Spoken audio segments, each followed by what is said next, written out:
जय हिंद दोस्तों। I welcome you all to the Sahas institute, your own personalized tuition. दोस्तों, आज के सेशन के अंदर हम लोग टीवाई बीकॉम में बिजनेस लॉ सब्जेक्ट के सेकंड यूनिट के थर्ड चैप्टर का फुल फ्लेज रिवीजन करने वाले हैं, जो कि काफी इंपॉर्टेंट चैप्टर है। और आज के इस सेशन के अंदर आपका बहुत ही अच्छे से क्विकली एंड कॉन्सेप्चुअली ये पूरा चैप्टर क्लियर होने वाला है। तो आप लोग अपने साथ साहस स्टडी पैम्पलेट लेके बैठो और इस पूरे सेशन को ध्यान से देखो, ताकि बहुत ही कम टाइम में आपकी जबरदस्त प्रिपरेशन हो जाए। तो चलिए शुरू करते हैं हमारा ये सेशन। तो सबसे पहले तो ये जान लो दोस्तों कि हमारे यूनिट नंबर 2 का जो थर्ड चैप्टर है उसका नाम है discharge of a contract. Discharge का मतलब होता है ओवर, यानी कि कॉन्ट्रैक्ट कैसे ओवर होता है, कैसे खत्म होता है। तो सबसे पहला हमारा टॉपिक है डिफरेंट मोड्स और methods of discharge of a contract. और ये टॉपिक दोस्तों काफी इंपॉर्टेंट है, तो बहुत ध्यान से समझना। सबसे पहले हम लोग देखते हैं meaning of discharge of a contract. तो देखो, discharge of a contract means end or termination of contractual relationship between all the parties. क्या कहा है? बहुत सिंपल सा मीनिंग है दोस्तों, देखो ध्यान से। Discharge of a contract means end or termination, यानी कि खत्म हो जाना ऑफ कॉन्ट्रैक्चुअल रिलेशनशिप, मतलब जो भी पार्टीज के बीच में कॉन्ट्रैक्ट हुआ था, उनके जो कॉन्ट्रैक्चुअल रिलेशनशिप थे, मतलब करार थी ए लोगों ની વચ્ચે જે રિલેશન બન્યા હતા એ શું થઈ જશે? ઓવર થઈ જશે। So a contract is said to be discharged when it ceases, cease मतलब stop हो जाना, टू ऑपरेट मतलब वो कॉन्ट्रैक्ट का ऑपरेशन बंद हो जाएगा, मतलब वो कॉन्ट्रैक्ट बंद हो जाएगा। तो यहां पे इसको हम कहेंगे discharge of a contract. And once a contract comes to an end, it's rights created by it and also the duties comes to an end, मतलब कॉन्ट्रैक्ट खत्म तो राइट और ड्यूटी भी खत्म हो जाएंगी। फॉर एग्जाम्पल, आपके और मेरे बीच में कॉन्ट्रैक्ट हुआ है कि मैं आपको एक्सीलेंट एजुकेशन प्रोवाइड करूंगा फॉर अ पर्टिकुलर फीस। तो यहां पे जैसे ही क्या कहा है, कॉन्ट्रैक्ट खत्म हो जाएगा, तो हमारे जो भी राइट थे, मतलब मेरा राइट था फी लेना, आपका राइट था एजुकेशन लेना, मेरी ड्यूटी थी एजुकेशन देनी, आपकी ड्यूटी थी फीस पे करनी, वो दोनों क्या हो जाएंगे? खत्म हो जाएंगे। मतलब as soon as contract comes to an end, the rights and obligations यानी कि duties also comes to an end. So when the duties of all the partners comes to an end, they become free from their liabilities, and this is known as the end or termination or discharge of contract। मतलब सभी parties कि जो यहां पे liabilities है वो खत्म हो जाती है। मतलब यहां पे कॉन्ट्रैक्ट हमारे और आपके बीच में हुआ है, तो यहां पे मेरी ड्यूटी आपको एजुकेशन देने की वो खत्म हो जाएगी और आपकी ड्यूटी फी पे करने की वो खत्म हो जाएगी। तो कॉन्ट्रैक्ट क्या हो गया? खत्म हो गया, ऐसा माना जाएगा। तो अब हम लोग देखते हैं दोस्तों various modes of discharge of a contract, और यहां पे टोटल 6 अलग अलग मेथड है, तो सभी को जरा ध्यान से समझना। देखो, सबसे पहली है बाय परफॉर्मेंस, और यहां पे परफॉर्मेंस में 2 पॉइंट है। अब परफॉर्मेंस मतलब करना, जो चीज के लिए हमने कॉन्ट्रैक्ट किया था उस चीज को करना, मतलब वो परफॉर्मेंस से कॉन्ट्रैक्ट खत्म होगा। देखो, when parties to a contract perform their duties under a contract within prescribed time and prescribed manner, the contract comes to an end by performance। मतलब कि यहां पे जो पार्टीज के बीच में कॉन्ट्रैक्ट हुआ था कि भाई मैं ये करूंगा और मैं ये करूंगा, और दोनों ही पार्टी प्रिस्क्राइब्ड टाइम के अंदर प्रिस्क्राइब्ड फॉर्मेट में ये अपनी अपनी जो लायबिलिटी यानी कि अपनी अपने जो ऑब्लिगेशंस है वो परफॉर्म कर देते हैं, तो उसको कहेंगे contract is discharge by performance. For example, मेरे और आपके बीच में कॉन्ट्रैक्ट हुआ है जहां पे स्पेसिफिक फीस आपको पे करनी है, मुझे क्वालिटी एजुकेशन प्रोवाइड करना है, तो मैंने मेरा काम कर दिया, आपने अपना काम कर दिया, तो हमारे बीच का कॉन्ट्रैक्ट खत्म हो गया। कैसे? बाय परफॉर्मेंस, क्योंकि मैंने मेरा परफॉर्मेंस दिया, आपने आपका। नाउ यहां पे ये याद रखना दोस्तों, परफॉर्मेंस में भी एक्चुअल परफॉर्मेंस और अटेम्प्टेड परफॉर्मेंस। परफॉर्मेंस 2 टाइप के होते हैं, एक्चुअल एंड अटेम्प्टेड। अटेम्प्टेड को हम लोग टेंडर भी कह सकते हैं, सेकंड वाले चैप्टर में हमने इसको डिटेल में डिस्कस किया था। तो देखो, एक्चुअल परफॉर्मेंस किसे कहेंगे? When both the parties perform their promises, जो भी डिसाइड किया है, फॉर एग्जांपल मैंने डिसाइड किया था कि मैं आपको क्वालिटी एजुकेशन दूंगा, आपकी ड्यूटी थी कि आप मुझे फीस पे करोगे, दोनों ने अपना अपना परफॉर्मेंस कर दिया, मतलब मैंने फीस पे कर दी, सॉरी मैंने एजुकेशन दे दिया, बोलो मैं फीस पे कर दूंगा, पढ़ाऊंगा मैं भी और फीस भी मैं कर दूंगा, पागल हो गया हूं मैं? देखो मैंने यहां पे आपको पढ़ा दिया और आपने आपकी फीस पे कर दी, तो यहां पे क्या हो गया, दोनों ने अपनी अपनी ड्यूटी परफॉर्म कर दी, तो दोनों ही अपने अपने ऑब्लिगेशन से फ्री हो जाएंगे और यहां पे हमारा कॉन्ट्रैक्ट खत्म हो जाएगा। जबकि जो सेकंड कैटेगरी है उसको हम कहेंगे अटेम्प्टेड परफॉर्मेंस या तो फिर tender performance. Now tender means attempt to perform, मतलब कोशिश करना। Sometimes the promiser attempt to perform his duty under a contract at the proper time and proper place, but the promisee does not accept his performance, तो उसको कहा जाता है attempted performance और tender. ये हम लोग सेकंड चैप्टर में डिस्कस कर चुके हैं, मैंने आपको समझाया था कि मैं बहुत ही जोश में, बहुत ही इंटरेस्ट से आप लोगों को पढ़ाने के लिए आ गया, पर आप लोग जब भी मैं पढ़ा रहा था तब मुझे डिस्टर्ब कर रहे थे, मुझे परेशान कर रहे थे, मुझे पागल कर दिया था, मुझे मन में लग रहा था कि मैं माखन चोर हूं जो यहां पे आ गया आप लोगों के बीच में और आप लोगों से बोर होकर मैं निकल गया। अब यहां पे हुआ क्या, मैंने कोशिश की थी पर आपने मेरे परफॉर्मेंस को एक्सेप्ट नहीं किया, तो इसे क्या कहेंगे, अटेम्प्टेड परफॉर्मेंस, और वो भी वैलिड होता है, ये हम लोग स्टडी कर चुके हैं। अब सेकंड कैटेगरी है बाय म्यूचुअल एग्रीमेंट, जिसके अंदर अगेन 6 पॉइंट है, ठीक है, बहुत लेंथी क्वेश्चन होने वाला है, ध्यान से समझना। तो देखो, we know that contract is created by agreement, ये तो सबको पता ही है। Similarly, it can be terminated also by an agreement or by mutual consent. Mutual consent का मतलब होता है mutual permission, मतलब सभी के सभी पार्टी म्यूचुअली रेडी हो जाते हैं कि भाई ठीक है हम लोग कॉन्ट्रैक्ट खत्म कर देते हैं, मतलब मैं ना आपको अच्छा पढ़ा रहा हूं ना आप मुझे फीस पे कर रहे हो, तो हम लोगों ने मिलकर डिसाइड किया कि एक काम करो, रहने दो, ना मुझे पढ़ाना है ना आपको फीस पे करनी है। तो यहां पे क्या हो गया, म्यूचुअल कंसेंट से मेरी भी परमिशन हो गई, आपकी भी परमिशन हो गई और हमने कॉन्ट्रैक्ट क्या कर दिया, खत्म किया। Now when all the parties, ये याद रखना, all the parties agree to terminate the contract, obviously the contract comes to an and.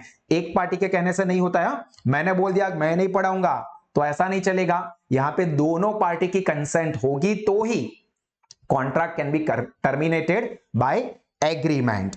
अब यहां पे कैसे हो सकता है, तो contract can be terminated by an agreement in any of the following ways, जिसमें सबसे पहला है ऑल्टरेशन। अब देखो ऑल्टरेशन मतलब सिंपल वर्ड्स में कहूं तो चेंज, कई बार हम नहीं कहते ऑल्टर कर दो, ऑल्टर मतलब क्या, change.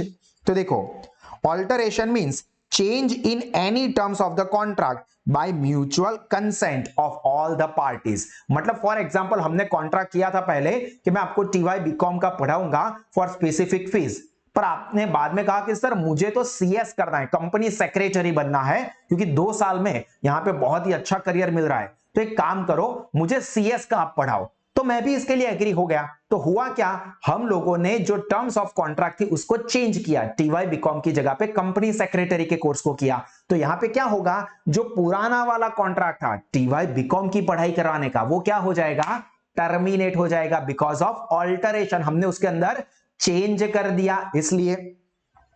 For example in case the old contract comes to an end, ये तो हमने डिस्कस कर दिया, seller agrees to deliver the goods on 1st March instead of 1st February, then here agreements to deliver the goods on 1st February comes to an end and new contract to deliver the goods on 1st March comes to an existence। मतलब for example हमने एक contract किया था, ये mister A है मान लो और ये मिस्टर बी है, ये ए और बी के बीच में कॉन्ट्रैक्ट हुआ था कि मैं आपको 1st March को गुड्स डिलीवर करूंगा, पर 1st February को मैं गुड्स डिलीवर करूंगा, पर यहां पे 1st February को गुड्स डिलीवर करना पॉसिबल नहीं हो पाता है, तो वो लोग चेंज करते हैं कि मैं 1st February की जगह पे 1st March पे डिलीवर करूंगा, और दोनों पार्टी इसको एग्री हो गई, तो यहां पे क्या हो गया, चेंज हो गया, पुराना कॉन्ट्रैक्ट 1st February वाला टर्मिनेट हो जाएगा, न्यू कॉन्ट्रैक्ट 1st March वाला एग्जिस्टेंस में आ जाएगा, तो इसको हम कहेंगे ऑल्टरेशन। मैंने आपको 2 एग्जांपल दिए।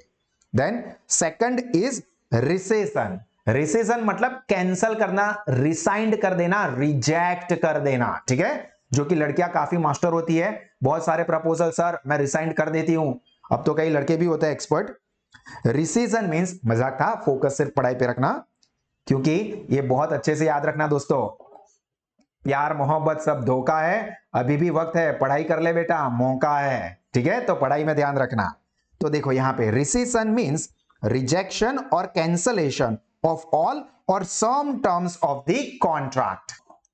तो यहां पे क्या कहा है दोस्तों, रिजेक्शन और कैंसलेशन किस चीज का, ऑफ ऑल द टर्म्स और सम ऑफ द टर्म्स। टर्म्स यानी कि कंडीशंस जो कॉन्ट्रैक्ट में डिसाइड हुई है वो, उसको हम लोग रिजेक्ट कर रहे हैं, तो हम कहेंगे कॉन्ट्रैक्ट टर्मिनेट हो गया because of rescission. A contract comes to an end when it is rejected। देखो कॉन्ट्रैक्ट क्या हो जाएगा, खत्म हो जाएगा जब हम कॉन्ट्रैक्ट की सभी टर्म्स या कुछ टर्म्स को रिजेक्ट कर दे।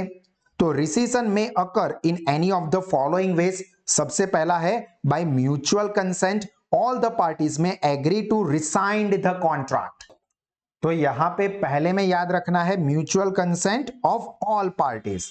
Then second, when one party fails to perform a contract and the other party may reject the contract. मतलब एक पार्टी अपना परफॉर्मेंस देने में फेल हो रही है, तो ऑब्वियस है कि दूसरी पार्टी यहां पे क्या करेगी, अपना परफॉर्मेंस देने में रिजेक्ट कर देगी। फॉर एग्जांपल, मैं आपको पढ़ा नहीं रहा हूं और उसके बाद भी मैं कह रहा हूं भाई लाओ फीस लाओ, तो आप क्या करोगे, कॉन्ट्रैक्ट को रिजेक्ट कर दोगे और कॉन्ट्रैक्ट हमारा खत्म हो जाएगा।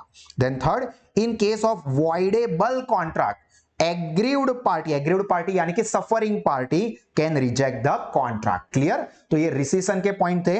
अब हम देख रहे हैं रेमिशन। तो देखो रेमिशन का मतलब क्या होता है, कम चीज भी एक्सेप्ट कर लेना। एक्चुअल इतने की बात हुई थी पर हम यहां पे थोड़ा कम कर रहे हैं, ओके ठीक है चलेगा यार।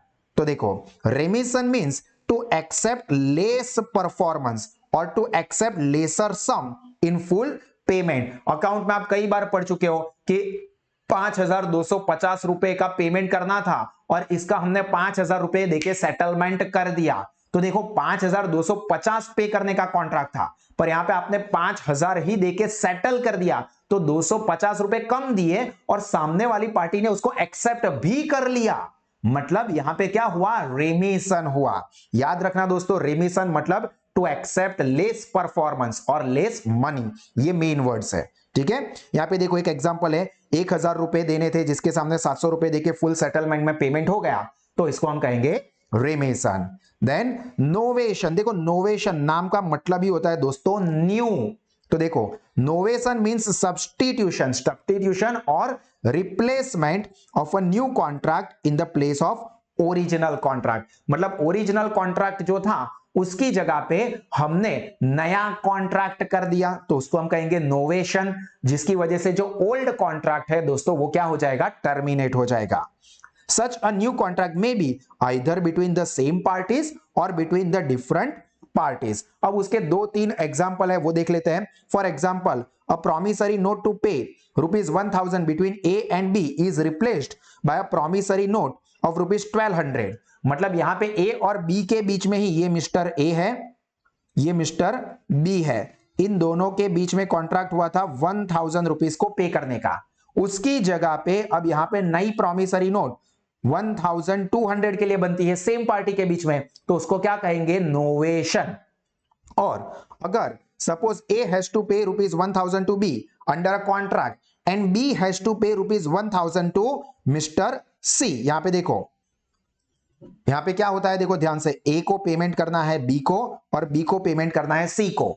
तो यहां पे ये लोग क्या सेटलमेंट करते हैं, भाई आप मुझे दो मैं इसको दूं, क्यों गोल गोल चक्करों में घूम रहे हो, सीधा एक काम करो, मिस्टर A मिस्टर C को 1,000 रुपए दे देगा। तो यहां पे पार्टीज चेंज हो गए। देखो A एंड B के बीच में कॉन्ट्रैक्ट था, B एंड C के बीच में कॉन्ट्रैक्ट था, जबकि न्यू कॉन्ट्रैक्ट अब A एंड C के बीच में बन गया, तो इसे भी कहेंगे नोवेशन। जिसकी वजह से होगा क्या, A और B के बीच का जो कॉन्ट्रैक्ट था वो एंड B एंड C के बीच का जो कॉन्ट्रैक्ट था वो दोनों क्या हो जाएंगे, टर्मिनेट यानी कि डिस्चार्ज हो जाएंगे। क्लियर दोस्तों। Then fifth point is waiver. Waive मतलब गिव अप कर देना, जाने दो, छोड़ो यार। Waive takes place when the parties to a contract agree that they shall no longer be bound by the contract। अब उनको कॉन्ट्रैक्ट के अंदर नहीं रहना है, वो वेव कर देते हैं, गिव अप कर देते हैं। दस वेवर मींस देखो फॉरगो और टू सैक्रिफाइस द राइट, जाने दो ठीक है यार। Under a contract. For example, मुझे आप लोगों के पास से 500 रुपए फीस लेनी है और मैं क्या बोल रहा हूं, ठीक है यार चलो जाने दो, 100 रुपए दे दो चलेगा, या फिर चलो जाने दो यार। तो यहां पे क्या हुआ, वेवर कर दिया। तो वेव करने से भी क्या होगा, कॉन्ट्रैक्ट टर्मिनेट हो जाएगा। क्यों? क्योंकि हमने सेटलमेंट कर दिया, पैसे मत दो, हिसाब clear. For example, A supplies goods of rupees 2000 to B, and if he waives his right to recover 2000 rupees, मतलब मेरे जैसा कोई अच्छा आदमी होगा, तो यहां पे क्या होगा, contract comes to an end by waiver, क्योंकि यहां पे पार्टी ने अपना पैसा वेव कर दिया। ठीक है, ये ध्यान रखना, वेवर मतलब गिव अप कर देना। एंड लास्ट मर्जर, देखो मर्ज ही है, मिक्स कर देना है। तो देखो, when a right under an earlier contract is merge with the right the another contract, then the earlier contract comes to an end and this is known as merger. मतलब for example, पहले 500 रुपए लेने थे और उसके बाद नया एक कॉन्ट्रैक्ट बना जिसके अंदर 700 रुपए और लेने थे, तो वो क्या करते, काम करो पुराना वाला कैंसिल करो और इसी को 1200 रुपए का बना दो। क्यों? क्योंकि पहले के 500 और आज के 700, तो दोनों को मिला के 1200 रुपए, दोनों का क्या कर दिया, यहां पे मर्जर कर दिया, 500 और 700 दोनों को मर्ज कर दिया, तो 500 वाला क्या हो जाएगा, खत्म हो जाएगा। क्लियर हो रहा है दोस्तों? तो एक बार मैं क्विकली आपको सभी के नाम रिकॉल करवा देता हूं। सबसे पहला आया ऑल्टरेशन। ऑल्टरेशन मतलब change in the terms of all और some part of the contract. Then rescission, rescission मतलब कैंसल कर देना, some part or all the part or terms of the contract. Then remission, remission का मतलब to accept less performance. Novation मतलब change कर देना, replace कर देना ओल्ड कॉन्ट्रैक्ट को न्यू कॉन्ट्रैक्ट से। देन वेवर, वेव अप यानी कि गिव अप कर देना, जाने देना। एंड लास्ट मर्जर, मर्जर यानी कि कॉम्बिनेशन, पुराने वाले कॉन्ट्रैक्ट को नए वाले कॉन्ट्रैक्ट के साथ मिक्स कर देना, तो उसे कहेंगे मर्जर, जिससे कि कॉन्ट्रैक्ट यहां पे हमारे ओल्ड वाले टर्मिनेट हो जाते हैं। उसके बाद नेक्स्ट पॉइंट है दोस्तों, बाय इम्पॉसिबिलिटी ऑफ परफॉर्मेंस, जिसके अंदर 2 मेन पॉइंट और सेकंड वाले के अंदर और 5 पॉइंट है, तो इसको भी जरा ध्यान से समझना है। तो देखो, when the performance of a contract becomes impossible, असंभव हो जाता है, due to some event or act of the party, then it loses its existence। मतलब कॉन्ट्रैक्ट का परफॉर्मेंस अब असंभव हो जाता है बिकॉज ऑफ सम इवेंट, मतलब कोई ऐसी घटना हो जाती है या किसी पार्टी की कोई एक्ट की वजह से, तो वो कॉन्ट्रैक्ट क्या हो जाएगा दोस्तों, डिस्चार्ज हो जाएगा, मतलब खत्म हो जाएगा।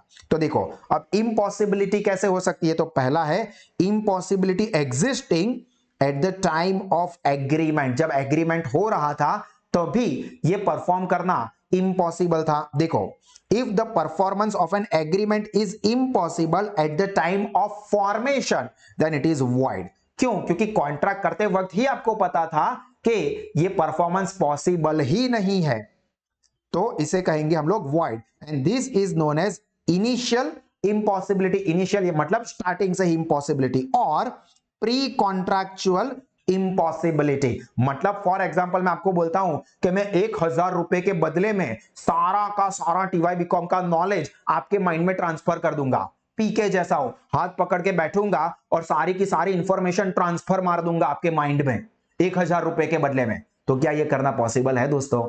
ऑब्वियसली नहीं है। तो अगर हम ऐसा कॉन्ट्रैक्ट करते हैं कि मैं 1000 रुपए में मेरे माइंड के अंदर जितना भी नॉलेज है वो सब आपके माइंड में ट्रांसफर कर दूंगा, तो वो कॉन्ट्रैक्ट करते वक्त ही इंपॉसिबल था, तो इसको कहेंगे प्री कॉन्ट्रैक्चुअल इंपॉसिबिलिटी और इनिशियल इंपॉसिबिलिटी। और ये हमारा एग्रीमेंट कैसा होगा दोस्तों? वॉइड होगा, ये ध्यान रखना।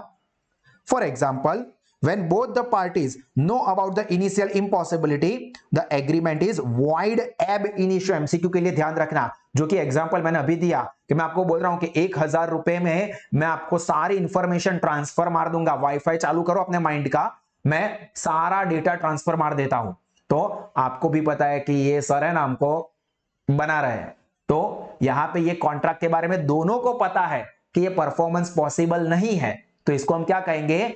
void ab initio। Then second, at the time of formation of a contract, both the parties are not aware of the initial impossibility। The contract is void on the ground of mutual mistake। मतलब दोनों party को यह पता नहीं था कि ऐसा possible हो ही नहीं सकता। हम दोनों को ऐसा लगता कि हाँ यार आमिर खान कर सकता है तो हम क्यों नहीं कर सकते, हम भी कर देंगे ऐसा। तो मेरे को भी ऐसा लगता था कि सारी इंफॉर्मेशन में ट्रांसफर कर सकता हूं, और आपको भी ऐसा लगता था कि भाविन सर के पास दिव्य शक्ति है और वो सारा डेटा हमारे माइंड में ट्रांसफर मार देंगे। पर दोनों के माइंड में चीट करने का पर्पस नहीं था, दोनों को ऐसा लगता था। तो यहां पे माना जाएगा कॉन्ट्रैक्ट मिस्टेक के बेस के ऊपर बना है और वो हमें पता ही है कि वो वॉइड होता है।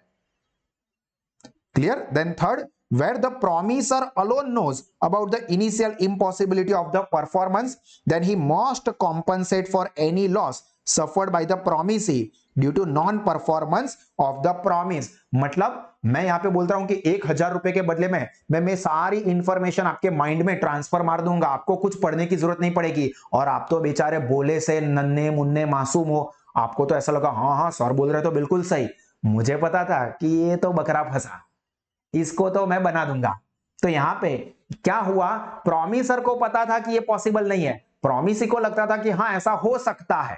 तो यहां पे प्रॉमिसी को जो भी लॉस होता है उसके लिए प्रॉमिसर कॉम्पनसेट करेगा। फॉर एग्जांपल मैंने 1,000 रुपए ले लिए आपसे, तो 1,000 रुपए मुझे आपको वापस करने पड़ेंगे। क्लियर?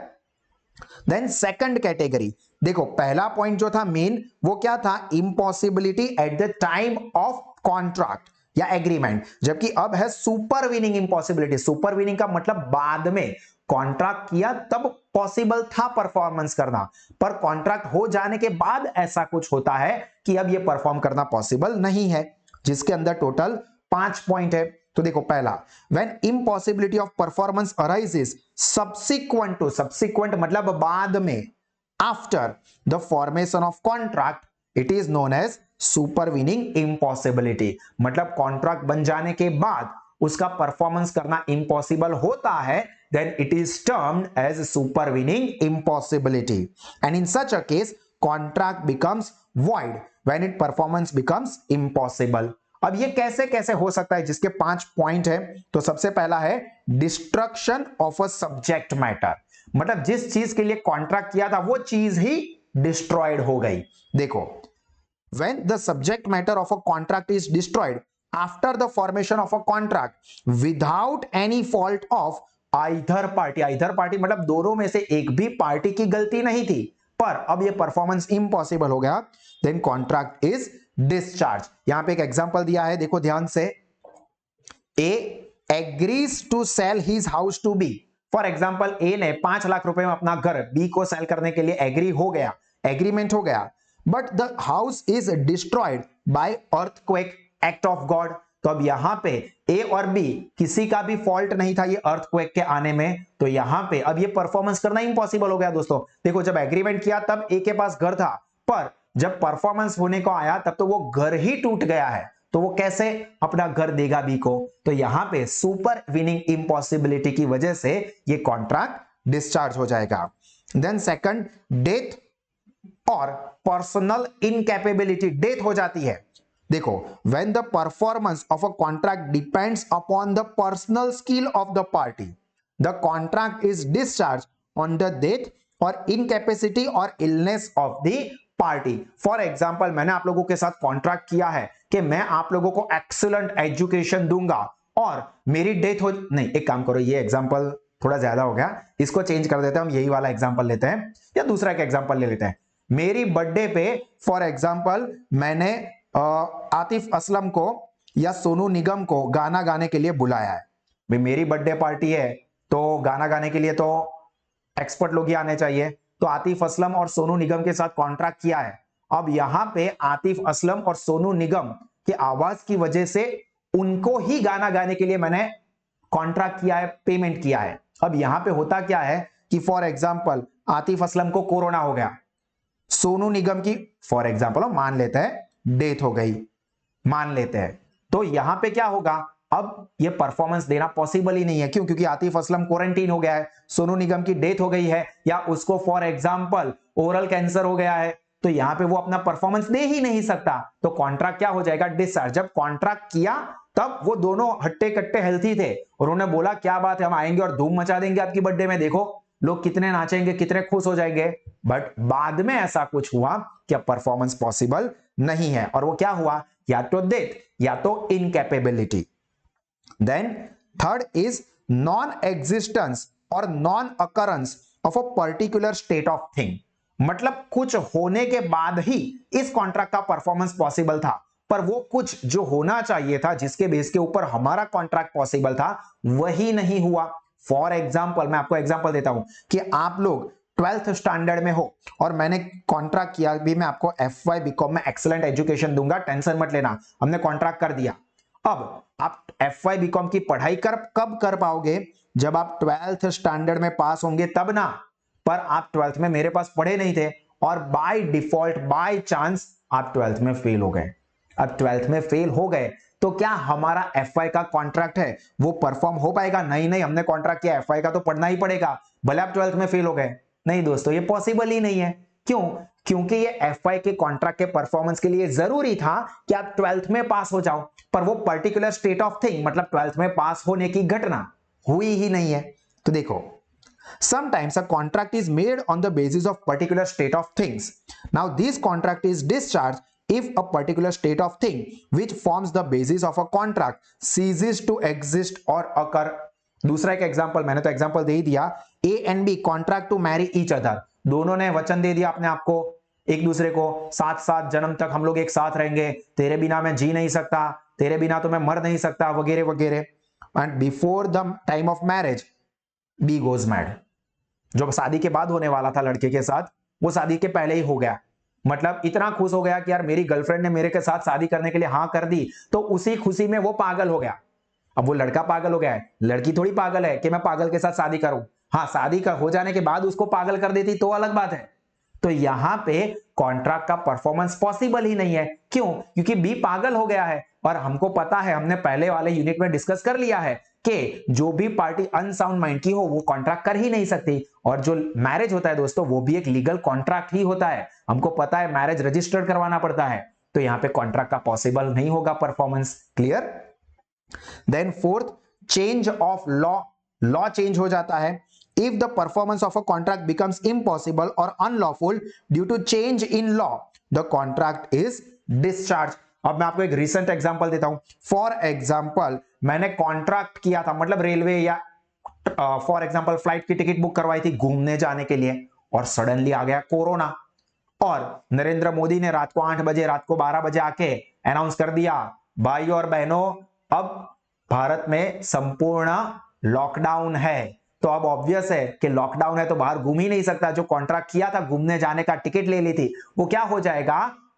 बंद हो जाएगा, मतलब डिस्चार्ज हो जाएगा। क्यों? क्योंकि लॉ चेंज हो गया। लॉ चेंज हो गया, लॉ बोला है कि अब ऐसा नहीं कर सकते। तो यहां पे क्या हो गया दोस्तों? Supervening impossibility. एक और एग्जांपल लेते हैं। A agrees to sell his land to B, but after the formation of a contract, government issued a notification and acquired the land. क्यों? क्योंकि हमें बुलेट ट्रेन का प्रोजेक्ट करना है, तो ये जमीन सरकार लेने वाली है। तो अब यहाँ पे जो मिस्टर ए है वो अपनी लैंड मिस्टर बी को नहीं दे सकते, क्योंकि लॉ चेंज हो गया। ऐसे बहुत सारे एग्जांपल आप सोच सकते हो। देन फिफ्थ, डिक्लेरेशन और आउटब्रेक ऑफ वॉर। और ये चीज ध्यान रखना दोस्तों, यहां पे जो वॉर की बात आएगी तब एलियन एनिमी ही यहां पे इन्वॉल्व होंगे। देखो, the contract entered into with alien enemy. अब कुछ नालायक होंगे, वो क्या सोचेंगे, सर एलियन एनिमी मतलब वो हॉलीवुड के मूवीज में दिखाते हैं, वो बाहर के फॉर एग्जाम्पल कोई प्लैनेट से एलियंस आते हैं जादू जैसे और फिर अर्थ के ऊपर हमला कर देते हैं। ऐसे नहीं दोस्तों, यहां पे एलियन का मतलब वो जादू नहीं है। एलियन का मतलब दुश्मन देश का पर्सन, ठीक है? और दुश्मन देश कौन? पाकिस्तान सर। नहीं भाई, पाकिस्तान नहीं, जिस कंट्री के साथ हमारा वॉर डिक्लेयर हुआ हो वो हमारे लिए एलियन कंट्री मानी जाएगी, और वहां का पर्सन एलियन एनिमी। अब यहां पे इस वक्त ऑफिशियली हमारा पाकिस्तान के साथ वॉर डिक्लेयर नहीं हुआ है, तो फिर पाकिस्तान के साथ कॉन्ट्रैक्ट करते हो कोई, मींस पाकिस्तानी पर्सन के साथ, तो वो यहां पे कंटिन्यू ही रहेगा, वैलिड ही होगा। तो देखो, कॉन्ट्रैक्ट कब सीज हो जाएगा? With alien enemy. देखो यहां पे क्या कहा है, the contract entered into with alien enemy before the war are suspended during the war time. मतलब वॉर जब तक चल रहा है तब सस्पेंड, बाद में कर सकते हो, पर अभी क्या हो जाएगा? सस्पेंड हो जाएगा। For example, A agreed to supply sugar to the trader of Lahore Pakistan after the wars, मतलब ये एग्रीमेंट हो जाने के बाद government declare war against the Pakistan. Narendra Modi और इमरान खान दोनों आमने सामने आ गए, अब तो या तो तू नहीं या तो मैं नहीं, आ जा देख लेते हैं किसमें कितना है दम, और वॉर डिक्लेयर कर दिया। तो यहां पे क्या होगा? the contract becomes void when the war is declared. Clear? Then the fourth method for discharge of a contract is by operation of law, मतलब कायदा, लॉ, उसको फॉलो करके हम कॉन्ट्रैक्ट डिस्चार्ज कर सकते हैं, जिसके अंदर टोटल 4 पॉइंट्स याद रखना है, जिसमें सबसे पहला है bye death of a promisor, जो कि हम लोग पहले भी समझ चुके हैं. If the performance of a contract depends upon the personal skill or ability, then due to the death of the promisor, the performance of contract becomes impossible and such contract comes to an end. For example, death of a playback singer. अभी हमने example लिया था आतिफ असलम या सोनू निगम का. तो यहां पे अगर वो प्लेबैक सिंगर की ही डेथ हो जाएगी तो contract by operation of law terminate हो जाएगा. Then second, by merger. ये भी हम लोग स्टडी कर चुके हैं, दो कॉन्ट्रैक्ट एक में मिला देते हैं. When earlier contract is merge, merge का मतलब joint or mixed with a later one. Later one मतलब बाद में जो कॉन्ट्रैक्ट हुआ है वो. तो फॉर एग्जांपल हमने कहा था कि 500 रुपए पहले पे करने बाकी थे और अभी 700 है, तो दोनों का टोटल करके 1200 रुपए का न्यू कॉन्ट्रैक्ट बना दिया, मतलब 500 रुपए को ये न्यू वाले कॉन्ट्रैक्ट में ऐड कर दिया, तो इसे कहेंगे merger. Then by insolvency. Insolvent मतलब नादार, मतलब जिसकी लायबिलिटीज उसकी असेट से बढ़ गई हो, वो मेरे जैसे लोग जो कि नादार है, जिनके पास पैसे नहीं है, जिम्मेदारियां लायबिलिटी बहुत ज्यादा है. तो when the promisor becomes insolvent मतलब ठंडन Gopal, he becomes free from all his liability and contract comes to an end. And fourth, by unauthorized alteration of terms of contract. Unauthorized alteration, unauthorized मतलब बिना permission का change कर देते हो तो भी वो कॉन्ट्रैक्ट खत्म हो जाएगा. इसके लिए अगर आपने स्कैम 1992 वाला मूवी देखा हो तो उसके अंदर ऐसा दिखाते हैं कि वो जो बैंक रिसीट थी उसकी अमाउंट में वो गफला कर देता है. जो अमाउंट थी वो 50 करोड़ की या 500 करोड़ की, उसकी जगह पे उसने इरेज कर दिया था. तो उसने क्या किया, यहां पे अनऑथोराइज्ड ऑल्टरेशन कर दिया, चेंज कर दिया. दूसरा का एग्जांपल देता हूं. फॉर एग्जांपल आपने मुझे चेक दिया, ठीक है, यहां पे आपने लिखा है चेक में 8000. अब मेरे अंदर मेरे दिमाग का शैतान जागा और मैंने क्या सोचा, एक काम करूं, यहां पे देखो आपने वर्ड्स में लिखा होगा 8000 और नंबर्स में लिखा होगा 80. एक काम करता हूं, एक जीरो ऐड कर देता हूं. मैंने यहां पे एक जीरो ऐड कर दिया और 8 के पीछे y लगा दिया, 80,000 कर दिया. तो यहां पे क्या हुआ, मैंने मटीरियल ऑल्टरेशन किया और वो भी अनऑथोराइज्ड. तो यहां पे कॉन्ट्रैक्ट क्या हो जाएगा, डिस्चार्ज हो जाएगा. देखो, when one party makes material alteration मतलब change without the consent of the other party, then other party can avoid this contract. Clear? अब हम डिस्कस करते हैं दोस्तों हमारा second topic of this chapter, जो कि एक्चुअल में पहले टॉपिक में एंड में कवर हो ही जाता है. देखो, short note on anticipatory breach of contract और discharge of contract by breach of contract. तो देखो अभी हमने ऊपर एंटीसिपेटरी ब्रीच वाला यहां पे पूरा पॉइंट डिस्कस कर लिया है, ये रहा. अब इसको थोड़ा और डिटेल में यहां पे डिस्कस किया है. तो देखो, पहले तो when one party without any lawful excuse मतलब lawful reason fails or refuse to perform his duties or obligation, then it is known as breach of contract. ये अभी हमने स्टडी किया. दो टाइप के होते हैं, एक एक्चुअल, दूसरा एंटीसिपेटरी. एक्चुअल मतलब जिस दिन को परफॉर्म करना है उसी दिन पे मना कर रहे हैं. जैसे कि सोनू निगम ने 12 मार्च को ही बोला कि भाई मुझे तो यहाँ पे थ्रोट इन्फेक्शन है, नहीं गाना गाऊंगा. देखो, when one party fails or refuse to perform his duties or obligation under a contract at the time of performance of his duty, then it is known as actual breach of contract. जबकि दूसरा है anticipatory breach, ये भी हमने discuss कर लिया, जिसमें क्या होता है, before the date of performance मना कर देते हैं. देखो, 12 मार्च को उसको गाना गाना था सोनू निगम को और उसने 25 फरवरी को बोल दिया कि भाई नहीं हो पाएगा, हमसे तो ना होगा. क्यों? क्योंकि कोरोना हुआ है. तो उसको कहेंगे anticipatory breach, because before the date of performance उसने मना किया है. अब यहां पे जो एंटीसिपेटरी ब्रीच है वो दो टाइप के हो सकते हैं, ये भी हमने डिस्कस कर लिया. एक एक्सप्रेस ब्रीच यानी कि रेप्यूडिएशन और दूसरा होता है इंप्लाइड ब्रीच. अब एक्सप्रेस ब्रीच का मतलब क्या, मैंने अभी समझाया कि सोनू निगम को 25 फरवरी को कोरोना वायरस आया तो उसने मुझे तुरंत फोन करके बताया, भाविन भाई मुझे तो कोरोना वायरस हो गया है, मैं आपके बर्थडे पे गाना गाने नहीं आ पाऊंगा यार. तो यहां पे उसने एक्सप्रेसली कॉन्ट्रैक्ट को ब्रीच किया। देखो, when one party expressly refuse to perform his obligation under a contract either by written or spoken words then it is known as express breach of contract। यहां पे एक एग्जांपल है, मैं already आपको example बता चुका हूं। दूसरा है implied, मतलब उसने मुझे फोन करके नहीं बताया पर मुझे अपना कोरोना वायरस का जो पॉजिटिव वाला रिपोर्ट आया था वो भेजा, तो अब ये देख के मैं समझ जाऊंगा कि इसने मुझे बना दिया। तो देखो, when promiser perform some act in such a way that performance of a contract becomes impossible then it is known as implied performance। या तो फिर ऐसा हो जाता है कि 12 मार्च को उसको मेरी बर्थडे पे गाना गाना है और वो 10 मार्च को चला जाता है यूएसए कि भाई जो बाइडेन नए प्रेसिडेंट बने हैं तो उनके वेलकम सेरेमनी में मुझे गाना गाने जाना है, तो मैं यहाँ पे यूएसए चला जाता हूं। तब ऑब्वियस है कि अब वो 10 मार्च को यूएसए पे चला गया और 10 मार्च टू 20 मार्च उसका यूएसए में प्रोग्राम है, तो ऑब्वियस है कि 12 मार्च को यहाँ पे गाना गाने के लिए नहीं आएगा, तो ये क्या हो गया, इंप्लाइड ब्रीच ऑफ कॉन्ट्रैक्ट। अब यहाँ पे रेमेडी क्या होगी ये भी हमने डिस्कस कर लिया है कि the one party can rescind the contract, मतलब मैं एग्रीव्ड पार्टी कॉन्ट्रैक्ट को रिसाइंड यानी कि कैंसिल कर सकते हैं। दूसरा, immediately sue for the damage, मैं कॉन्ट्रैक्ट कैंसिल करूंगा और बोलूंगा भाई आपको मैंने ये पैसे दिए थे वापस करो मुझे। और last, wait till the date of performance, मतलब मैं मेरी बर्थडे के दिन पे सोनू निगम गाना गाने के लिए आएगा ऐसा वेट करूंगा, तो इसको कहेंगे 3 रेमेडी। क्लियर दोस्तों? इसके बाद अब हम डिस्कस करते हैं हमारा थर्ड पॉइंट यानी कि third topic, various remedies for breach of contract, जो कि यहां पे हमने डिस्कस किया ही, ये जो नाम था अब हम इसको दोस्तों डिटेल में थोड़ा डिस्कस करेंगे। तो कौन सा है, तो देखो रेमेडी का मतलब क्या, पहले तो मेलोडी नहीं हो, ये रेमेडी है।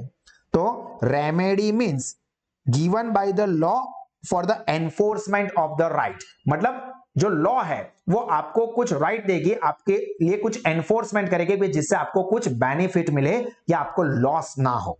And when there is a breach of contract by one party there are 3 remedies to the injured party. Injured party कहो या फिर उसको एग्रीव्ड पार्टी भी कह सकते हैं। और वो कौन से 3, रिसिजन मतलब वो कॉन्ट्रैक्ट को टर्मिनेट कर सकता है, सूट फॉर द डैमेज मतलब लॉस के लिए केस कर सकता है, and suit for quantum Marriott, ये एक नया टर्म है तो इसको आप लोग जरा ध्यान से समझ लेना। बाकी 2 तो हम लोग ऑलरेडी डिस्कस कर चुके हैं। देखो पहला रिसिजन, रिसिजन मतलब क्या, कैंसल, मना कर देना, टाटा गुड बाय सी यू गया, राहुल गांधी जैसा। देखो where there is a breach of contract by one party the other party may resign the contract and refuse the further performance, मतलब फॉर एग्जांपल ऐसा हुआ है कि मैंने 12 मार्च का और फॉर एग्जांपल 1 अप्रैल का 2 कॉन्ट्रैक्ट किए थे सोनू निगम के साथ। अब पहला जो प्रोग्राम था उसके लिए मैंने उसके साथ 10 लाख का कॉन्ट्रैक्ट किया था और दूसरा प्रोग्राम था उसके अंदर 50 लाख का कॉन्ट्रैक्ट था। अब यहां पे सोनू निगम ने पहला कॉन्ट्रैक्ट परफॉर्म करने से मना कर दिया, अब दूसरे के लिए मैं बोल रहा हूं कि वो 50 लाख वाले में मैं गाना गाने के लिए आ जाऊंगा, सोनू निगम ऐसा बोल रहा है, तो मैं उसको क्या बोलूंगा, नहीं भाई तू मेरे को समझता क्या है। तो यहां पे मैं फर्दर परफॉर्मेंस मतलब 1 अप्रैल का भी परफॉर्मेंस लेने से मना कर सकता हूं, rescind the contract and refuse further performance. In such a case he becomes free from all his obligation under the contract. Clear? अब देखो example, D promise P to supply 10 bags of wheat on certain day. Now P agrees to pay the price after the receipt of the goods. Now D does not supply the goods. Now P is discharged from the liability to pay the price. क्यों? क्योंकि मैं good supply करूं तो तेरे को price पे करनी थी, अब मैंने गुड्स ही सप्लाई नहीं किया तो सामने वाला बेवकूफ थोड़ी है कि मुझे प्राइस पे कर देगा, ऑब्वियस है यहाँ पे परफॉर्मेंस नहीं होगा। और इस केस में कोर्ट क्या करेगी, तो the court may grant the rescission in following cases. Number 1, where the contract is voidable by the plaintiff, and second, where the contract is unlawful. तो उस केस के अंदर कोर्ट यहां पे कॉन्ट्रैक्ट को टर्मिनेट करने देगी for the cause of non-appearance on its face and the defendant is more to blame than the plaintiff. मतलब डिफेंडेंट जो है जिसके ऊपर केस हुआ है, देखो प्लेंटिफ का मतलब होता है जो पार्टी केस करती है वो, और डिफेंडेंट का मतलब होता है जिसके ऊपर केस किया गया है वो पर्सन, ठीक है, हालांकि ये इतना इंपॉर्टेंट नहीं है। उसके बाद क्या कहा है, हाउएवर द कोर्ट में refuse to rescind the contract, मतलब कोर्ट बोलेगा कि नहीं भाई आप यहां पे कॉन्ट्रैक्ट रिसाइंड नहीं कर सकते। कौन कौन सी सिचुएशन में? तो first, where the plaintiff has ratified the contract, मतलब कॉन्ट्रैक्ट को आप लोगों ने ऑलरेडी रेटिफाई कर दिया, रेटिफाई मतलब चेंज कर दिया है, परमिशन दे दी है। तो अब आपने परमिशन दे दी है तो अब काहे की कंप्लेन? अगर आपने चेंज ना किया होता तो हम एक्सेप्ट करते, ठीक है, पर आपने तो कॉन्ट्रैक्ट चेंज करने की अथॉरिटी दे दी थी और बाद में केस कर रहे हो, देखो भाई उसने पुराना वाला परफॉर्मेंस नहीं दिया, तो कोर्ट क्या बोलेगी? नहीं भाई अब यहां पे ऐसी कोई एक्सक्यूज नहीं चलेगी। Second, where due to the change in the circumstances it is not possible to restore the parties to their original position. अब सिचुएशन ही ऐसी हो गई है कि पार्टी को ओरिजिनल सिचुएशन पे लेके जाना पॉसिबल नहीं है। मतलब फॉर एग्जांपल ए ने कहा है कि मैं 5,000 रुपए के बदले में आपको गुड्स सप्लाई करूंगा मिस्टर बी को। अब यहां पे मिस्टर बी को गुड्स सप्लाई कर दिए मिस्टर ए ने, और मिस्टर बी ने ये गुड्स यूज भी कर दिए, और अब ये मिस्टर ए को पेमेंट नहीं कर रहा है। तो ये क्या करेंगे भाई? यहाँ पे हम कॉन्ट्रैक्ट को रिसाइन नहीं कर सकते। क्यों? क्योंकि आप गुड्स कैसे वापस करोगे? क्योंकि गुड्स तो आपने यूज कर लिए। तो अब यहाँ पे एक ही ऑप्शन होगा, क्या भाई? बी, 5,000 रुपए मिस्टर ए को पे कर दो। तो यहाँ पे कोर्ट कॉन्ट्रैक्ट को रिसाइंड नहीं करवा पाएगी, क्योंकि यहां पे अब पार्टी को ओरिजिनल पोजीशन पे वापस ले जाना पॉसिबल ही नहीं है। बी ने गुड्स यूज कर दिए तो वो वापस नहीं कर पाएगा। Third, where the third parties have acquired the right in good faith for the value, मतलब जो थर्ड पार्टी है उसको यहां पे वो गुड्स मिल गए। अब इसका एक एग्जांपल लेता हूं, हालांकि यहां पे डिटेल में इतना इंपॉर्टेंट नहीं है आप लोगों के लिए। मिस्टर ए जो है उनके पास से मिस्टर बी ने बाइक खरीदी और मिस्टर बी ने ये बाइक मिस्टर सी को बेच दी, ठीक है। यहां पे इसने 5,000 रुपए में इसको बेची, यहां पे इसने 6,000 रुपए में मिस्टर सी को बेची। अब मिस्टर बी ने पैसा कहा था कि मैं बाद में दूंगा, और मिस्टर बी ने सी के पास से पैसा तुरंत ले लिया। अब यहां पे मिस्टर सी को पता नहीं है कि मिस्टर बी ने मिस्टर ए को पेमेंट किए बिना बाइक ले ली है, ठीक है।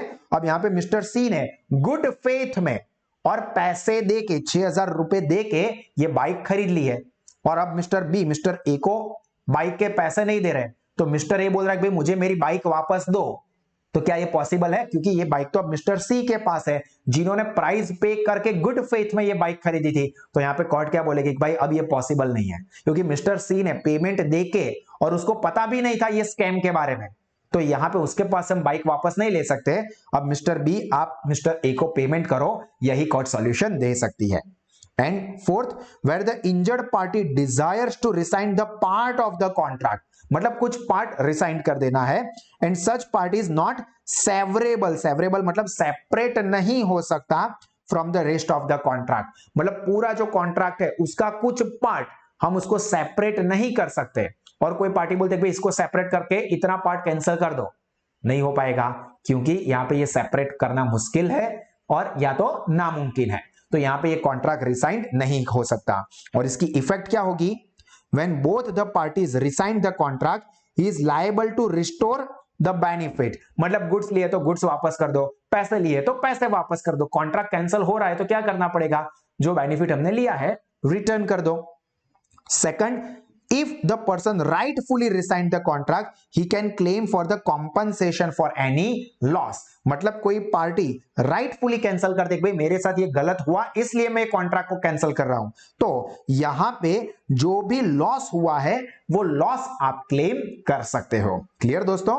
देन सेकंड ऑप्शन जो कि होता है वो है suit for the damage. Suit का मतलब कोर्ट में केस फाइल करना, आपको जो डैमेज यानी कि लॉस हुआ है इसके लिए। तो when there is a breach of a contract by one party, it may resolve into the loss to other, मतलब एक पार्टी कॉन्ट्रैक्ट रिसाइन करती है, कैंसिल करती है, तो ऑब्वियस है कि इसका नुकसान मिस्टर बी यानी कि सेकंड पार्टी को होगा। And here the injured party मतलब एग्रीव्ड पार्टी जिसको लॉस सफर करना पड़ रहा है वो can sue for the damage, भाई मुझे नुकसान हुआ इतना इसकी वजह से। The damage are the monetary compensation allowed to the injured party by the court for the loss or injury suffered by him because of breach of contract. तो ये जो डैमेज है वो क्या होगा? मॉनेटरी कॉम्पनसेशन, मॉनेटरी मतलब money के form में, पैसों में उसको डिस्चार्ज किया जाएगा जो भी एग्रीव्ड पार्टी यानी कि इंजर्ड पार्टी को लॉस हुआ है उसके लिए। The main object of awarding the damage, मतलब ये रिवॉर्ड दिलवाने का मेन पर्पस क्या है?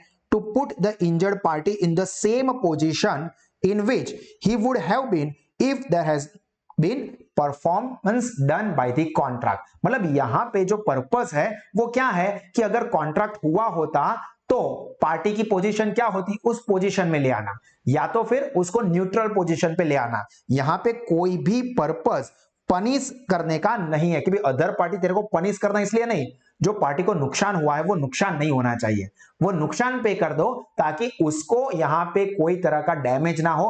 हम आपको पनिश नहीं कर रहे, आपने 1000 रुपए एडवांस लिए थे तो वो वापस कर दो। अब यहां पे हम आपको पनिशमेंट नहीं दे रहे भाई आप 1000 की जगह पे 10,000 दो, पर आपने 1000 लिए थे ना, वो वापस कर दो ताकि जो पार्टी ओरिजिनल एग्रीड पार्टी है उसको नुकसान ना हो। And this is known as doctrine of restitution. Restitution मतलब रेस्टिट्यूट कर देना, वापस कर देना, जो लिया है वापस कर दो। अब ये जो पॉइंट है दोस्तों वो इतना इंपॉर्टेंट नहीं है, सिर्फ नॉलेज के लिए एक बार देख लेते हैं। Section 73 of Indian contract act, the damage is based on the judgment of the case of Hadley versus Baxendale, जिसमें क्या हुआ था, तो according to the rules as given in this section, when there is a breach of a contract a, the injured party is entitled to such damage which are naturally arising. याद रखना, naturally जो damage होता है उसी को आप लोग claim कर सकते हो। Second, the injured party is entitled of such damage which the parties new, मतलब पार्टी को पता है कि अगर मैं कॉन्ट्रैक्ट करता हूं और बाद में परफॉर्मेंस नहीं दूंगा तो ये पार्टी को ये भी नुकसान होने वाला है, पैसों के मॉनेटरी फॉर्म के अलावा ये नुकसान भी है, तो उसके लिए भी यहां पे पेमेंट करना पड़ेगा। फॉर एग्जांपल, मैंने यहां पे फूड ऑर्डर किया है किसी पार्टी के साथ, ए के साथ कॉन्ट्रैक्ट किया है, मेरी बर्थडे पार्टी के ऊपर आप खाना सप्लाई करना, तब वो खाना सप्लाई नहीं करेगा तो यहां पे मुझे जो पैसों में नुकसान होगा वो तो हो गया, पर उसके अलावा मेरी रेप्यूटेशन का भी नुकसान होगा, मैंने जो खाने के लिए अरेंजमेंट की है उसका भी नुकसान होगा, तो यहां पे इसके लिए भी मैं क्लेम कर सकता हूं। And third, such compensation is not to be given for any remote or indirect loss or damage. कोई भी रिमोट या इनडायरेक्ट लॉस या डैमेज कॉम्पनसेट नहीं हो सकता। And such compensation shall be same as any other contract. हालांकि ये point दोस्तों इतना इंपॉर्टेंट नहीं है, सिर्फ एक बार सुन लो काफी है। अब हम लोग देख लेते हैं दोस्तों टाइप्स ऑफ डैमेजेस, जहां पे टोटल 10 पॉइंट्स है, तो इसको भी आप जरा ध्यान से देख लेना, इंपॉर्टेंट चीज है। हाँ, इसके मेन पॉइंट ही याद रखना है, यहाँ पे डिटेल में दिया है वो आपके पढ़ने के लिए है, नॉलेज के लिए है, बट मेन चीज जो मैं आपको समझा रहा हूं उसको अच्छे से माइंड में फिट कर देना। सबसे पहली है ऑर्डिनरी डैमेज। ऑर्डिनरी मतलब सामान्य। तो when there is a breach of contract, the injured party can recover the damage which are directly and naturally arising in the usual course of the thing from the breach of contract, and such damage are known as ordinary damage। देखो directly and naturally arise हो रहा है, मतलब for example मैंने मेरी birthday party पे सोनू निगम को गाना गाने के लिए बुलाया है, तो उसके साथ मैंने 10 लाख का कॉन्ट्रैक्ट किया, 2 लाख एडवांस में पे कर दिए और कॉन्ट्रैक्ट ब्रीच होगा तो 2 लाख मैंने जो पे कर दिए है वो मेरा नेचुरल डैमेज है। भाई इसका क्या, चलो लाओ वापस करो 2 लाख मैंने जो दिए थे वो, तो उसको कहेंगे ordinary damage. Then second is special damage. Sometimes there exist certain special circumstances which may give rise to special loss, and in such a case, if special circumstances were informed by one party at the time of formation of condition, are necessary to claim the special damage, जिसमें A आता है occasion और event must be special and the special event must be informed, जो दोनों चीजें समझा दी। मतलब for example मैंने बोला भाई बहुत स्पेशल दिन है, मेरा बर्थडे है, आज के दिन पे भगवान ने एक फरिश्ते को जन्म दिया था, वो मैं हूं, और मेरी बर्थडे है तो आपको गाना गाने आना है, स्पेशल ओकेजन है, तो एक तो ये चीज है उसको इन्फॉर्म भी कर दिया है, और मैं आपके लिए स्पेशल ऑर्केस्ट्रा भी बुलाऊंगा, आप बोलो वो अरेंजमेंट करके दूंगा, स्पेशल कॉस्टली स्टेज बनाया, स्पेशल ऑर्केस्ट्रा को बुलाया। अब यहाँ पे सोनू निगम ही गाना गाने नहीं आएगा तो वो ऑर्केस्ट्रा का क्या करेंगे, वो स्टेज का क्या करेंगे, तो वो तो मुझे नुकसान हुआ ना। सोनू निगम बोलेगा भाई 2 लाख रुपए आपने मुझे दिए थे, ये लो आपके 2 लाख वापस। अरे भाई मैं यहाँ पे 20 लाख रुपए का पेमेंट ऑलरेडी स्टेज बनाने वाले को और ऑर्केस्ट्रा को दे चुका हूं, उसका क्या, चल वो भी निकाल। तो ये हुआ स्पेशल डैमेज, जो कि मैंने उसको इन्फॉर्म कर दिया है तो मैं कलेक्ट कर सकता हूं। ठीक है, उसका एग्जाम्पल यहाँ पे दिया है, वो आप बाद में पढ़ोगे। थर्ड, एक्सलेम्परी और विंडिक्टिव डैमेजेस। ध्यान से समझना, वर्ड नया है, एमसीक्यूज आते हैं। The main purpose of such damage is to punish the party for the breach of contract. तेरे को सजा देनी है, ऐसा थोड़ी करता है कोई। देखो, court may award some such damage in the following case. First, when a person breaks a promise to marry, and second, when a bank wrongfully dishonor the check in spite of sufficient balance. इन दो चीजों को याद रखना दोस्तों, क्योंकि ये दोनों circumstances में ही यहां पे विंडिक्टिव या एग्जैम्पलरी डैमेजेस आ सकते हैं। तो एमसीक्यू के लिए काफी इंपॉर्टेंट। पहला क्या है, break of promise to marry. Movies में दिखाते हैं ना, मैं तेरे साथ ही शादी करूंगा, तो मेरी रहेगी हमेशा के लिए, वगैरह वगैरह, और फिर क्या करता है, धोखा देके चला जाता है लड़का या लड़की।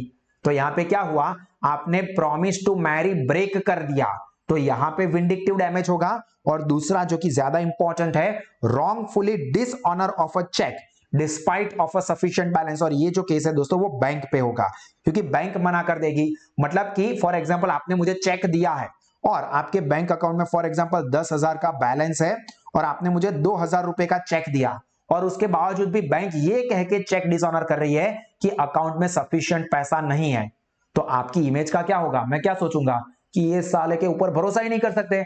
2,000 रुपए का भी चेक बाउंस हो रहा है, तो लोगों को मैं क्या बोलूंगा, भाई इसके चेक पे भरोसा मत करियो, कैश ले लेना इसके पास से। तो यहां पे कोर्ट जो है वो विंडिक्टिव या एक्सलैम्परी डैमेजेस कॉम्पनसेशन के तौर पे पे करवाएगी बैंक के पास से। तो ये दो चीजें आप लोग याद रखना।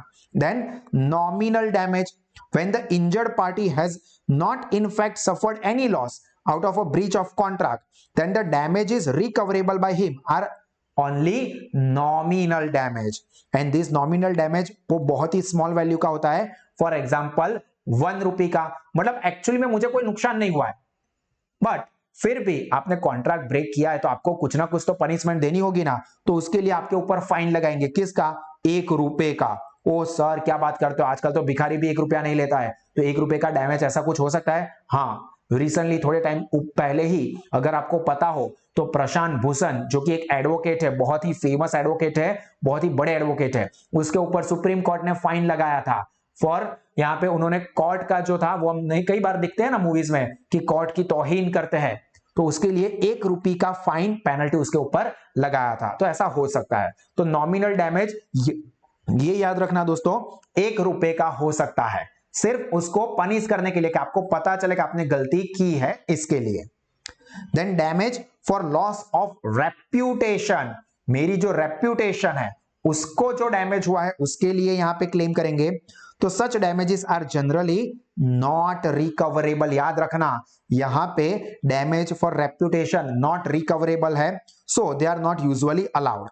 However, in case of dishonor of check by bank without proper reason, such damages are awarded. But if the customer is not a trader, then he can recover only nominal damage. मतलब normally तो reputation वाला जो damage है वो claim ही नहीं कर सकते। हाँ, सिर्फ एक ही केस में आप क्लेम कर सकते हो, अगर बैंक ने रॉन्गफुली आपका चेक डिसऑनर किया है तो ही। पर इसमें भी याद रखना दोस्तों, अगर आप ट्रेडर हो तो ही आप यहां पे ये लॉस ऑफ रेप्यूटेशन क्लेम कर सकते हो, क्योंकि जो ट्रेडर है उसको बिजनेस करना है, उसकी रेप्यूटेशन होगी।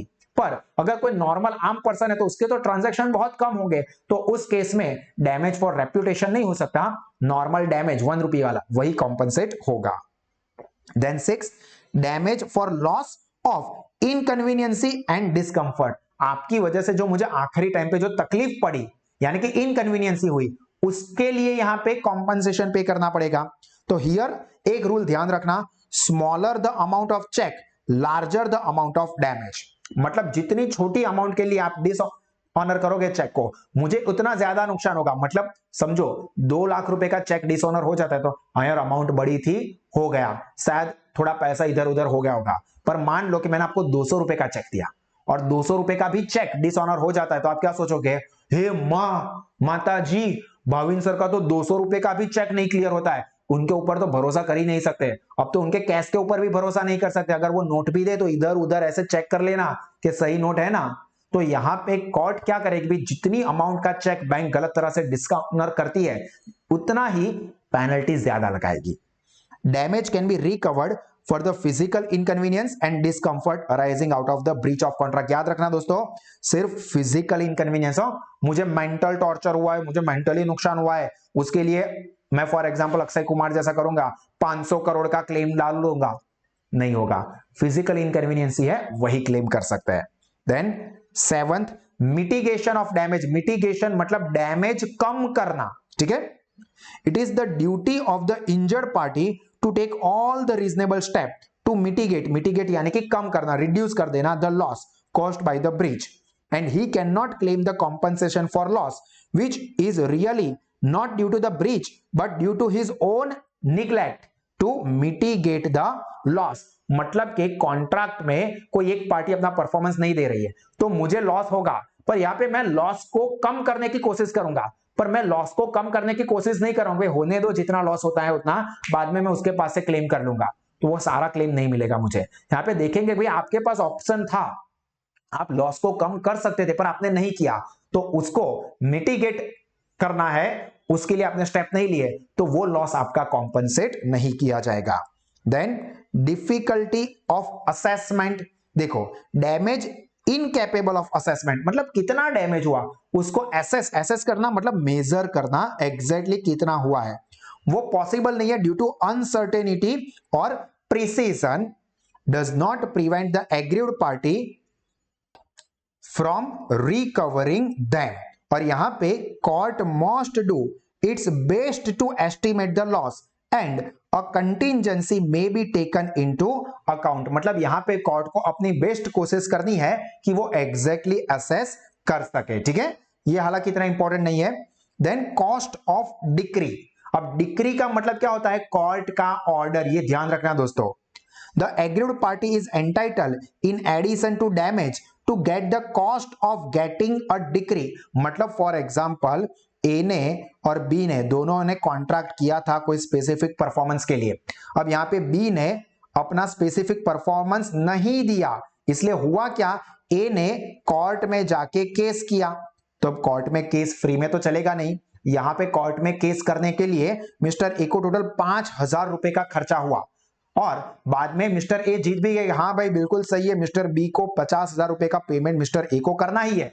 तो बाद में यहां पे मिस्टर ए क्या बोलेंगे, भाई ठीक है 50,000 तो मुझे ऑफिशियल लेने थे, पर इसकी वजह से मुझे 5,000 रुपए का भी फालतू में नुकसान हुआ ना, कोर्ट का खर्चा, ये ऑर्डर लेने का यानी कि डिक्री का खर्चा क्यों हुआ, क्योंकि बी ने मुझे पेमेंट नहीं दिया। तो यहां पे ये 5,000 रुपए का खर्चा भी मैं किसके पास से लूंगा, बी की वजह से, क्योंकि उसकी वजह से मुझे ये 5,000 का नुकसान हुआ है। तो यहां पे the cost of suit for the damage is in the discretion of the court. तो यहां पे ये जो 5,000 रुपए की मैं डिमांड कर रहा हूं यानी कि मिस्टर ए, वो डिपेंड है कोर्ट के डिस्क्रिशन के ऊपर, मतलब कोर्ट की समझदारी और कोर्ट क्या सोच के डिसाइड करता है। वो कोर्ट को लगता है कि हाँ यार मिस्टर बी ने बिल्कुल गलत तरह से यहाँ पे मिस्टर ए को यहाँ पे हैरेस किया था, तो भाई मिस्टर बी तेरे को 5,000 रुपए भी एक्स्ट्रा देने पड़ेंगे। कोर्ट को लगता है कि नहीं भाई जेन्युइनली मिस्टर बी को भी कंफ्यूजन ही था, तो यहाँ पे इसकी जरूरत नहीं है, तो बी मना कर सकती है। मिस्टर ए डिमांड करेंगे भाई मुझे डिक्री का जो डैमेज हुआ है 5,000 रुपए का खर्चा वो भी दिलाओ, कोर्ट मना भी कर सकती है। That means it is based on the discretion of the court. And last point is damages agreed upon in advance in case of breach। मतलब ये तो बहुत सिंपल, इसमें कोई टेंशन की बात ही नहीं है दोस्तों, पहले से ही कॉन्ट्रैक्ट में ही डिसाइड कर दिया है कि भाई अगर तूने कॉन्ट्रैक्ट ब्रेक किया ना तो इतना पैसा तेरे को देना पड़ेगा मुझे। तो यहां पे क्या हो गया दोस्तों, damage agreed upon in advance, पहले से ही डैमेज डिसाइड कर दिया है। If a sum is name in a contract as the amount to be paid in case of its breach, then वो हमारी क्या हो जाएगी, damage agreed upon in advance. मतलब ए और बी ने कॉन्ट्रैक्ट करते वक्त ही डिसाइड कर दिया था भाई अगर तूने कॉन्ट्रैक्ट तोड़ा ना 10,000 रुपए तू मेरे को पेनल्टी देगा, मैं तोड़ूंगा तो मैं तेरे को 10,000 रुपए दूंगा। तो यहां पे क्या हो गया, पहले से ही ये डैमेज की अमाउंट डिसाइड हो गई है। क्लियर। उसके बाद ये सिर्फ और सिर्फ नॉलेज के लिए दोस्तों एक liquidated damage and penalty, liquidated damage and penalty ये क्या है तो इसको मेन समझ लो दोस्तों। सिर्फ parties to a contract sometimes stipulate at the time of its formation that on the breach of the contract by either of them certain specified sum will be payable as damage and such sum may amount to either liquidated damage और penalty. मतलब ए और B ने contract करते वक्त ही decide कर दिया कि अगर परफॉर्मेंस नहीं देंगे तो 10,000 रुपए पे करने पड़ेंगे। तो ये जो पहले से ही डिसाइड हो गया है उसको कहेंगे लिक्विडेटेड डैमेज। लिक्विडेटेड डैमेज का मतलब मॉनेटरी डैमेज और पेनल्टी। दूसरा है liquidated damage, such damage represents a sum fixed or ascertained by the parties in the contract which is fair and genuine pre-estimates of the probable loss। मतलब पहले से ही approximate कितना loss हो सकता है उसको जज कर लिया भाई तकरीबन 7,000 के आसपास की हम लोग पेनल्टी रखेंगे। तो ये क्या हो गया लिक्विडेटेड डैमेज मॉनेटरी फॉर्म का। एंड पेनल्टी तो it is a sum named in the contract at the time of its formation which disproportionate to the damage likely to accrue as a result of breach। तो ये तीन नाम सिर्फ आप लोग एक बार देख लेना, इतना खास इंपॉर्टेंट नहीं है। हाँ अब ये जो पॉइंट है दोस्तों ये काफी इंपॉर्टेंट है, सूट फॉर क्वांटम मैरियट। तो ये तो पहले तो एक फ्रेंच मैक्सिम है, तो इसका इंग्लिश मतलब क्या होता है, the term quantum meruit means as much as earn, मतलब जितना हुआ है उतना। तो देखो when one party has done some work under a contract and the other party repudiate the contract or due to some event the further performance becomes impossible। मतलब कि for example मैंने और आपने कॉन्ट्रैक्ट किया था कि मैं आपको टीवाई बीकॉम का पूरा एजुकेशन बहुत ही अच्छे से कंप्लीट एजुकेशन प्रोवाइड करूंगा फॉर ₹1,000। ठीक है, अब फॉर एग्जाम्पल मैंने आपको पूरे सेमेस्टर 5 का एजुकेशन दे दिया, अभी तक आपने पेमेंट नहीं दिया था और अब आप बोल रहे हो कि भाई मुझे नहीं करना है, मतलब मुझे आपके साथ नहीं पढ़ना है, तो मैं यहां पे क्या करूंगा क्वांटम मैरियट का पॉइंट अप्लाई करवाऊंगा। भाई देखो ठीक है मैंने आपको पूरे 5th सेम पढ़ाया ना, तो जितना मैंने करवाया है उसकी फीस दो। तो यहां पे सेम 5 और सेम 6 दोनों का कॉन्ट्रैक्ट था और मैंने सेम 5 का परफॉर्मेंस दे दिया, तो 500 रुपए मुझे पे करो, ये आपकी रिस्पॉन्सिबिलिटी रहेगी because of quantum meruit. As much as earn, मैंने जितने का परफॉर्मेंस दे दिया है उतने का पेमेंट आप मुझे कर दो। क्लियर हो रहा है? Then the party who has done some work can claim the remuneration for the work done by him। जैसा मैंने यहां पे कहा कि मैंने आपको सेम 5 का पढ़ा दिया है, तो यहां पे जितना परफॉर्मेंस मैंने किया है उसका मैं आपके पास से रेम्यूनरेशन डिमांड कर सकता हूं। क्लियर दोस्तों, यहां पे हमारा ये लेंथी थर्ड और इंपॉर्टेंट चैप्टर खत्म होता है। एंड आई होप दोस्तों कि ये पूरा चैप्टर आपको अच्छे से समझ में भी आया होगा। तो अब आप फिर से एक बार इसको हमारे साथ स्टडी पैम्पलेट में से पढ़ लो ताकि सारी चीजें क्लियर हो जाए, और उसके अलावा बाकी के सारे चैप्टर्स के भी क्विक एक्सीलेंट रिवीजन सेशंस मैंने रखे हुए हैं, तो उसको भी आप जरूर देखो ताकि आपका एक्सीलेंट नॉलेज बढ़ जाए और आपको एग्जाम का कोई टेंशन ना रहे। बहुत ही कम टाइम में आप एक्सीलेंट प्रिपरेशन करके एग्जाम को बहुत ही जबरदस्त लेवल पे क्रैक कर सको। और इसी तरह से कॉमर्स स्ट्रीम में एक्सीलेंट एजुकेशन लोएस्ट फीस पे अवेल करने के लिए अपने सारे दोस्तों को सजेस्ट करो कि वो गूगल प्ले स्टोर पे जाके साहस स्मार्ट स्टडीज ऐप को डाउनलोड करें, जिससे कि आपका नॉलेज और रिजल्ट दोनों ही बढ़ सकते हैं। And always believe that you are intelligent, just work smart and achieve more result with SAS Institute of Commerce. God bless you all.